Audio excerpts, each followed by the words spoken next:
Hello, আসসালামু আলাইকুম সবাইকে। সবাই মোটামুটি জানেন যে আমি এই চ্যানেলে ইউকেতে পড়াশোনার যাবতীয় জিনিস টুকিটাকি শেয়ার করি। এতদিন আমি ছোটোখাটো অ্যাকোমোডেশন, তারপর ইউকেতে এসে প্রথম যেই সমস্যাগুলো হয়, আমি যেগুলো ফেস করছি সেগুলো ছোট শর্টস আকারে আমি আ ভিডিও করেছি এবং আমি আপনাদের সাথে শেয়ার করেছি।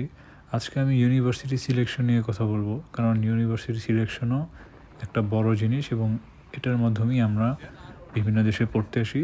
তো ইউকের ক্ষেত্রেও সেম।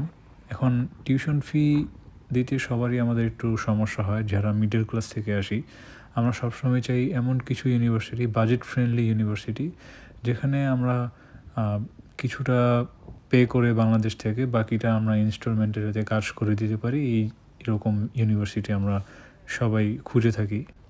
সেই ক্ষেত্রে আমি বলব যে আপনারা ক্যান্টারবারি ক্রাইস্ট চার্চ ইউনিভার্সিটি আপনাদের অপশনে রাখতে পারেন। কারণ হ্যাঁ, যদিও কোর্স ফি একটু বেশি কিন্তু এরা যথেষ্ট ফ্লেক্সিবল। মাত্র £৫,০০০ দিয়ে আপনি এখানে আসবেন এবং বাকিটা দেওয়ার জন্য আপনাকে মোটামুটি ইনস্টলমেন্ট দেওয়া হবে। ৮টা বা তারও অধিক। এটা আসলে এখানে আসলেই বুঝতে পারবেন। আসলে আপনি কীভাবে পে করতে পারবেন, এটা ইজিলি বুঝতে পারবেন। এটা নিয়ে কোনো টেনশন করার দরকার নেই। কারণ আসার আগে আমিও বিভিন্ন ব্লগ বা বিভিন্ন ভিডিও থেকে এই জিনিসটা শিওর হওয়ার জন্য চেষ্টা করছি, যাতে এখানে এসে কোনো বিপদে পড়তে না হয়।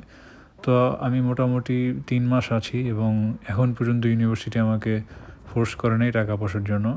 তো তাই চিন্তা করলাম যে আপনার সাথে জিনিসটা শেয়ার করা, যে আপনারা যদি বাজেট ফ্রেন্ডলি কোনো ইউনিভার্সিটি চুজ করতে চান, যে কিছুটা বাংলাদেশ থেকে পে করার অ্যাবিলিটি আছে এবং বাকিটা এখানে এসে কাজ করে দেওয়ার ১ বছরের মধ্যে, তাহলে আপনারা নির্দ্বিধায় ক্যান্টারবারি চুজ করতে পারেন। যদিও এটা লন্ডন থেকে বাহিরে ৬০ মাইল দূরে। বাকিটা সব কিছু বিবেচনায় আপনারা বেস্ট সিদ্ধান্ত নেবেন। এটা সম্পূর্ণ আপনাদের উপর। আর ক্যান্টারবারি সিটিটা কত সুন্দর সেটাও দেখতে পাচ্ছেন। তো আজকে এই পর্যন্তই। আল্লাহ হাফেজ।